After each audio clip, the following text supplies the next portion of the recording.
अच्छा बेटा, आज नेक्स्ट हमारे पास जो टॉपिक है वो है कॉन्सेप्ट ऑफ डिफरेंशिएशन।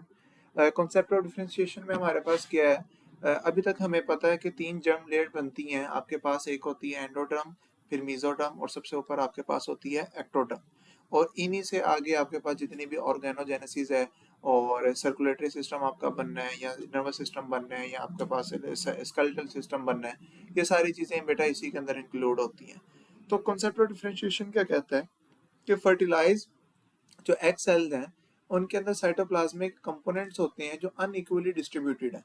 लेकिन और ये सोचा जाता था कि हर एक चीज़ ऐसे नहीं है कि एक्टोडर्म का काम अगर सिर्फ नर्वस सिस्टम बनाना है तो वो सिर्फ नर्वस सिस्टम ही बनाएगी, या मेसोडर्म का जो काम है या एंडोडर्म का जो काम है वो उसी तरह से लेकर चलेंगे। एक्चुअल में हर एक जो जर्म लेयर है वो दूसरे के ऊपर थोड़ा बहुत क्या डाल रही होती है, इफेक्ट डाल रही होती है। और जब उसके ऊपर इफेक्ट पड़ रहा है तो अगर एक नहीं है या दूसरी है या एक ज्यादा हो गई है या एक कम हो गई है तो उससे जो आपके पास जो एम्ब्रियो है वो प्रॉपरली अपने पास डेवलप नहीं करेगा। और यही कॉन्सेप्ट ऑफ डिफरेंशिएशन है और यही स्पैमन एक्सपेरिमेंट है और उसके बाद शूक्स का एक्सपेरिमेंट है, उसको हम देखेंगे। तो सबसे पहले उन्होंने क्या किया, उन्होंने आपके पास एक्टोड्रम, ये हमारे पास एक एम्ब्रियो बन गया, उसके अंदर ऊपर वाली लेयर ये एक्टोडर्म आपके पास वाली आ गई और नीचे ये मेसोडर्म आ गई और उससे नीचे बेटा ये क्या आ गई, एंडोडर्म आ गई। ये एंडोडर्म है आपके पास, ये आपके पास मेसोडर्म है और ये हमारे पास बेटा क्या है, एक्टोडर्म है। उसने क्या किया, उसने इस फ्रॉग के एम्ब्रियो को दो डिशेस पकड़ी, डिश नंबर 1, डिश नंबर 2। उसने इधर से एक पीस कट किया, ये पीस कट करके एक्टोडर्म इधर रख दी थोड़ी सी, और बाकी जो हमारे पास एम्ब्रियो आया उसमें बाकी सारी चीजें पूरी थी, सिर्फ एक्टोडर्म इधर से कटी हुई थी। और अब उसने इसको ग्रो करवाना स्टार्ट किया। जो ये वाला एम्ब्रियो है ये ग्रो करा, लेकिन इसका जो नर्वस सिस्टम था वो कंप्लीट नहीं बना, डिफेक्टिव नर्वस सिस्टम बना। एम्ब्रियो बना लेकिन उसका जो नर्वस सिस्टम था वो क्या बना, डिफेक्टिव बना। और जो दूसरा एक्टोडर्म हमने रखा था वो कुछ भी नहीं बना, उसका कुछ भी फर्क उसको नहीं पड़ा। हालांकि वो एक हेल्दी था, लेकिन ऐसे उन्होंने सोचा था कि भाई ये अलहदा से एक नर्वस सिस्टम बना देगा, लेकिन ऐसा कुछ नहीं हुआ। ये कुछ भी नहीं बना सका। जो ये था इसने बनाया जरूर, लेकिन जो सा पोर्शन मिसिंग हो चुका था तो उसकी वजह से नर्वस सिस्टम क्या बना था, डिफेक्टिव बना था। अच्छा, अब उन्होंने दूसरा काम क्या किया, नेक्स्ट उन्होंने ये किया, ये चल किधर गई,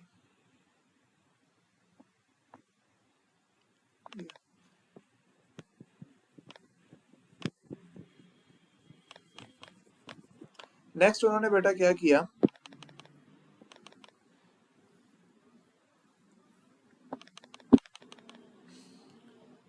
नेक्स्ट ये हमारे पास एक्टोडर्म सेम रखते हैं, ये एक्टोडर्म आ गई, ये मेसोडर्म आ गई और ये हमारे पास क्या आ गई, एंडोडर्म। ये एंडोडर्म है, ये एक्टोडर्म है और ये क्या है, मेसोडर्म। उन्होंने क्या किया, उन्होंने इधर से मेसोडर्म रिमूव कर दी। मेसोडर्म क्या कर दी, रिमूव कर दी। जब मेसोडर्म रिमूव हो गई तो फिर क्या हुआ कि हमने ये देखा कि जो नेक्स्ट आने वाला एम्ब्रियो था उसके अंदर नर्वस सिस्टम बना ही नहीं। एक्टोड्रम जब हमने हटाई थी तो नर्वस सिस्टम बना था, लेकिन डिफेक्टिव बना था। लेकिन जब आपके पास मेसोडर्म उन्होंने खत्म कर दी तो उसका डेवलप, कोई नर्वस सिस्टम डेवलप ही नहीं हुआ।